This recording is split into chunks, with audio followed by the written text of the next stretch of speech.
going to have at the end. So at the end of the class, so you're going to put whatever picture you think belongs in each of the blanks. Okay? Go ahead. Do it quietly by yourself. How many of you guys know what no-till is? Raise of hands. How many of you guys ever heard of no-till? Yeah. How about, how many of you guys know what erosion is? And a runoff? Okay. And what about the clear cut?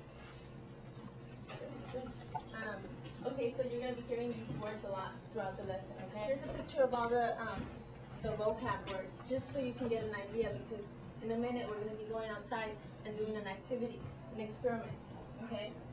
Well, let's repeat the vocab. Okay? Erosion. Erosion. Runoff. Runoff. Clear cut. Clear cut. No-till. No-till. Now, before we go outside, as you know, in science we do a lot of experiments. So with an experiment, you're going to do a lot of trial and error, right? So in your journals, I'm going to ask you to answer or think about this question. What if you have a house and in the backyard it's in a slope? What would happen if you have a house with no ground cover and one with ground cover? Erosion. So, Write it down. Write it down. No more than 2 sentences. You write it down. Let's all go outside and look. Let's go out the back door out this way. Oh, that's what it's for. Okay.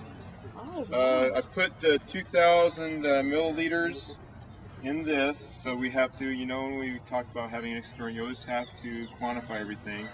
So we're going to put 2,000 liters on either side, milliliters, and so we have one side that has ground cover on it, which we have some turf, the other side just bare ground.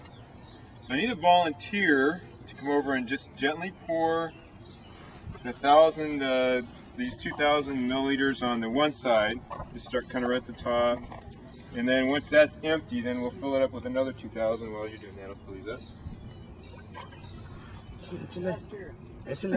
There you go. That boy But it never rains in California.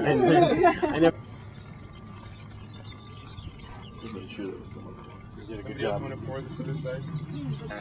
What about if I hoped it wasn't going to be an issue for him? Yeah, Okay, so the block? Oh, yes. that was to keep it from falling.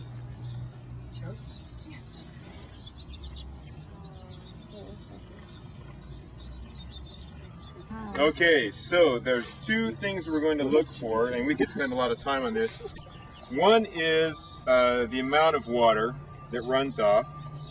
They're still dripping, but we'll take this. Runoff. Remember that vocabulary word. Okay, here's the runoff. So we can see how much. We'll just do this just generally. And what's that? Okay, so we got just over 1,000 and some. Well, we can compare it. Just so we could measure that more precisely if we want to. Okay, so that's that one. And we'll just take this one. It's less, but look at all the dirt. Wow. Okay. There's something that's called a seki dish, and you can do this. You can take them out into a lake. They do tests like this, say Lake Tahoe or the Crater Lake, very clear blue lakes, and they have a disc. It's about this big around, and it's half. It's divided into fourths, and one part is it red or black? Black and white. Black and white. Black and white. So you can, when you drop it in, you measure how much line it takes until it gets down far enough where you can't see it anymore. And if you get into a lake like Lake Tahoe, they're going down 200 feet, way down, and you can still see it. You could take this and look in there, and you could actually see how far down it goes before you actually can't see it anymore. And then same thing with the other, and this would be a measurement of how much silt and sediment, which basically it's just under there. You can't see it. in the desert soils, they have some bentonite type clays and things like that. They just, as soon as they get wet, they close up. Yeah. And all that water just goes straight off. That's why you have so many flash flood problems in the desert. There's nothing to absorb it, and boom, you got it. Anyway, so let's go ahead and go back inside, and we'll give you a little quiz.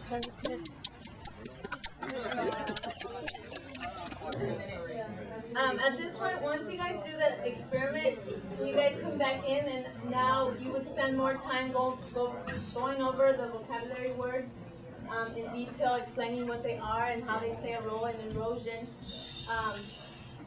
And then you would test them some more. What are some of those? Just kind of list some of the vocabulary. These are contour farming. This would be water runoff, selective cutting, landscape erosion, strip cropping, agriculture erosion, and no-till, stuff like that. Okay, so what would this be an example? Can you see there indicates what kind of erosion problem this would be?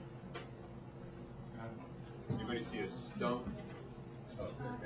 Okay, so this is clear cutting, and obviously you see the erosion very severe. Okay, so you have the end. So clear cutting.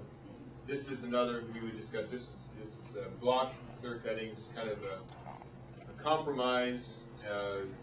Lumber companies, they don't want to just selectively cut everything, but they figure if they can cut smaller blocks, then that decreases the erosion. But it's not, in a lot of views, it's not economically feasible to do this, which is selective cutting. Very difficult. It takes a lot more. It's a lot more labor intensive and very difficult. So they did do the compromise, which is the block. And then the other one. Sedimentation would be another term. This is a picture of the Mississippi Delta, and you can see all the silt that comes out from that huge Mississippi Valley. And I mean, that's how all that land in New Orleans and most of Louisiana was built on. It's all silt built up over centuries coming down the Mississippi River. Well, a lot of that farmland, they've actually decreased it in recent years. I was looking at some figures. From 1982 to 1992, they cut the amount of erosion in half because of some of these practices that they have. Here's water runoff, which is another term. Again, runoff. But to solve that, contour farming, which is farming on the contour, which of course are the other terms, instead of straight across. And I know my grandfather won an award in South Dakota for his soil management. He spent a lot of time evening out all the hills and doing all the contour work so that when he planted his crops, it would decrease the soil erosion. And this is called strip cropping, where you have two different crops. One that is holding the soil while the other one is being harvested, for example.